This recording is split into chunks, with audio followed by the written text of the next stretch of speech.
انا قلت بيه. ايه ده؟ طبعا حضراتكم احنا في 2025 دلوقتي اما بتخش عند اي حد تلاقي واحد واقف بجردل فوق باب الشقه وبيرمي عليك دولارات. يعني انت كل ما تروح عند حد تزوره يفتح لك باب الشقه يرمي عليك دولارات. وانا عايز اعرف بتاع الامن طالع ليه؟ يعني انا مش فاهم. ايه ده؟ إيه اللي بيتحدف ده يا انس؟ اللهم صل على النبي. استاذه نغم عامله لك فرح، حرمت علينا فلوس. الاستاذه ندى عامله لجوزها طبعا مفاجاه، وهو داخل بترمي عليه طبعا زي ما انتم شايفين جردل فلوس. الناس مش لاقيه تاكل وهي ماسكه ايه جردل وبترمي فلوس دولارات. بس مش عارف اكيد الدولارات دي مزوره ولا هم طابعينها ولا الحكايه ايه. انا عايز اعرف بتاع الامن موجود ليه.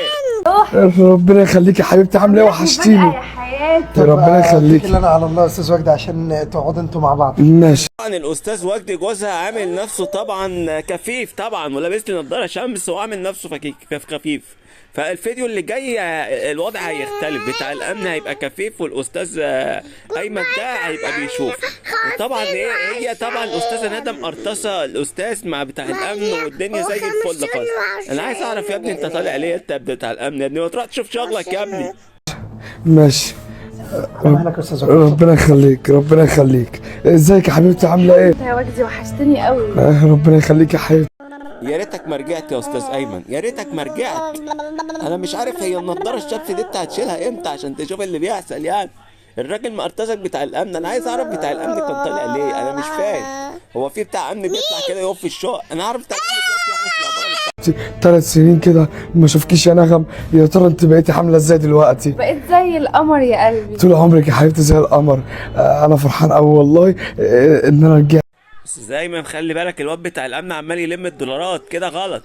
يعني الواد عمال يلم الدولارات كده وانت مش واقف. يعني المفروض ان انت لابس النضاره دي منظر. يعني مش هتعمل لي فيها حضرتك يعني ما بتشوفش. الواد لم الدولارات كلها. مبسوط ان انا سمعت صوتك يا حبيبتي وانا ومعاكي. فرحانه بيك وبموت فيك يا حياتي. على كده الشقه الجديده دي حلوه برضك زي اللي قبلها. حلوه قوي. غالي. ربنا يخليكي يا حبيبتي وما تحرمش مني. زي ما انت عملتي لي مفاجاه. بس زي ما مخلي بالك الواد بتاع الامن عمال يلم الدولارات كده غلط. يعني الواد عمال يلم الدولارات كده وانت مش واقف. يعني المفروض ان انت لابس النضاره دي منظر. يعني مش هتعمل لي فيها حضرتك يعني ما بتشوفش. الواد لم الدولارات كلها. انا كمان عملت لك مفاجاه. انا عايز اقول لك ان انا عملت عمليه وفتحت، واللي زي ده مش هيعيشوا منها تاني. طبعا استاذ ايمن كان بيشتغلنا طول الفيديو، وانا قلت لكم الفيديو اللي بعده هيعمل هو الدور اللي بيشوف بتاع الامن يطلع الاعمى. وطلع بيشتغلنا فعلا. الراجل طلع بيشتغلنا. كل ده بيمثل علينا اللي هو اعمى، وطلع عنه ما شاء الله كل الحواس كامله.